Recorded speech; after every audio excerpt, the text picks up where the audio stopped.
Исәнмесез, эфирда яңалыклар чыгарылышы студияда Роза Хабибуллина, алга таба төп темалар турында. Шәһәргә көтеп алынган вакциналарның яңа партиясы кайтарылды. Гриппка каршы вакциналаштыру дәвам итә. Бүтін дөнья татарча яза. Чаллы шәһәрендә татарча диктант акциясына кушылды. Тулырак Эльвина Андрова сюжетында. Парклар, скверлар чистартылды, проспектларда шүп-шар җыелды. Традицион санитар-экологик ойлык кысаларында гомум шәһәр өмәсе үтте.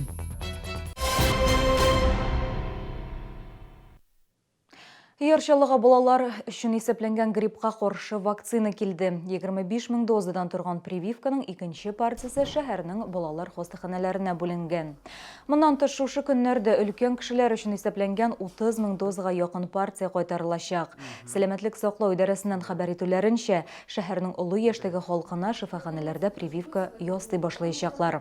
Вакциналаштыру кампаниясе декабрь башына кадәр дәвам итәчәк. Тулаем алганда шәһәр халкының 45%-ын кулачлау планлаштырыла.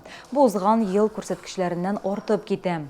2018 елда чаллыларның 40%-ы гриппка каршы вакцина ясады. Вакытында ясалган прививка грипптан саклануның иң нәтиҗәле чарасы дип кисәтә табиблар.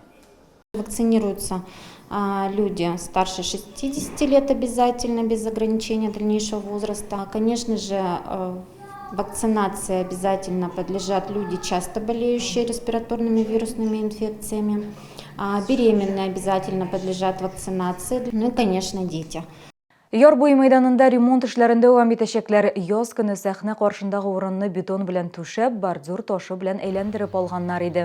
Хәзер мәйданны тамырдан үзгәртергә булганнар. Дәүләт сатып алулары порталында территорияны капиталь ремонтлау буенча проект смета документациясын эшләүгә лот барлыкка килде. Анда машина кую урыннары һәм юллар булдыру, таштан җәяүлеләр сукмакларын ясау, яктырткычларны алыштыру һәм башкалар каралган. Шулай ук техник бирим буенча VIP трибуналарның фасадларын ремонтлау күздә тотыла. 9 һәм 10 секторларда да яңартылачак, эскәмияләр урынына пластик утыргычлар урнаштырылачак. Комментатор өчен аерым бина барлыкка киләчәк. Проект смета документациясе эше быел тәмам булырга тиеш. Чаллы татарча диктант бүтән дөнья акциясына кушылды. Ул 19 октябрьдә оештырылды. Диктантны теләгән һәркем Яр Чаллы дәүләт педагогия университетына яки 84-нче Гали Акыш исемендәге лицейга барып язды. Моннан тыш күп кенә мәктәпләр үзләренең укучылары һәм аларның ата-аналары өчен мәйдан ачты. Ул көнне барлыгы 20дән артык илдә, Россиянең 60 төбәгендә татар телендә диктант яздылар. Акциянең барышын хәбәрчебез Эльвина Андрова күреп кайтты.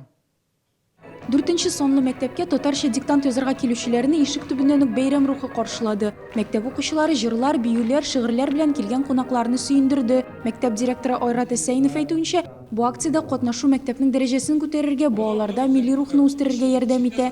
Яр Чаллы дәүләт педагогия университеты да читтә калмады. Ул әлеге чарада икенче мәртәбә катнаша.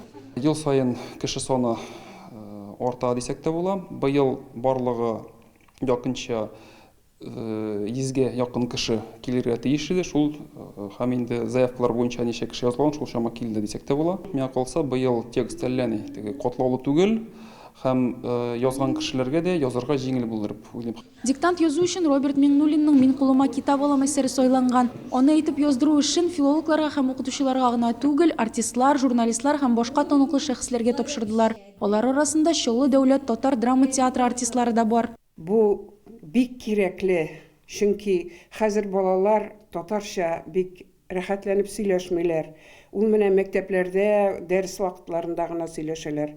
Ә менә инде алар тәнәфескә чыксалар, урамга чыксалар, алар рус телендә.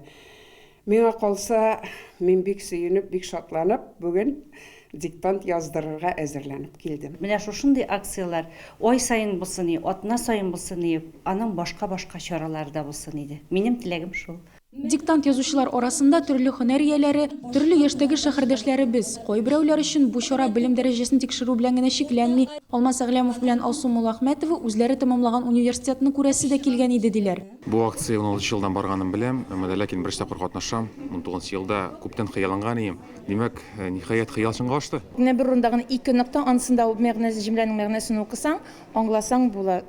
Парлы сүзләр, шул гадәттә керем сүзле, кереш сүзләр, Шурада 500-ге якын шәһәрдәшебез катнашты. Нәтиҗәләр бер ай эчендә билгеле булачак. Аны һәркем үзе диктант.татар сайтында кереп белә алачак. Эльвина Андрова, Фәнис Ихсанов, яңалыклар. 37 меңнән артык шәһәрдәшебез өмәдә катнашты. Санитар-экологик ойлыгы уңайыннан парклар, скверлар, оешмалар территорияләре тәртипкә китерелде. Проспект кырыйларыннан шүпчар җыелды. Теманы Эльвина Андров дәвам итә. Шәһәрдәшләр тырма, себерке көрәкләр белән коралланып урамнарга чыктылар. Алар территорияләрне җыштыру, төзекләндерү, шулай ук шәһәрне яшелләндерү белән шөгыльләнде. Настроение отличное, очищаем территорию, сразу видно результат работы. Каждая организация приводит свою территорию в порядок, потому что готовимся к зиме. Естественно, что необходимо, чтобы все было чисто. Беренче сәгать эчендә 2000-гә якын кубометр шүп чыгарылды, 1680 агач утыртылды. Кайбер шәһәрдәшләребез шимбә өмәсенә атна саен чыга. Көзге матур көн, барыбыз да җыелып чыктык. Шундый күңелле, рәхәт эшләргә шәһәребезнең чиста булуына без бик шат. Шәһәрне чистарту һәм яшелләндерүдә депутатлар, предприятие хезмәткәрләре, студентлар, мәктәп укучылары һәм башкалар катнашты. Санитар-экологик айлык моның белән генә тәмамланмый. Теләгән һәркем алга таба да ишек алды урамнарны җыштыруда катнаша ала. Моның өчен йорт буенча җаваплы яки идарәче компаниягә мөрәҗәгать итәргә кирәк. Иң мөһиме, әлбәттә, теләк булу. Эльвина Андрова, Фәнис Ихсанов, яңалыклар. Бунгамнашлар, мин сезнең белән сау булашам, исән сау булыгыз.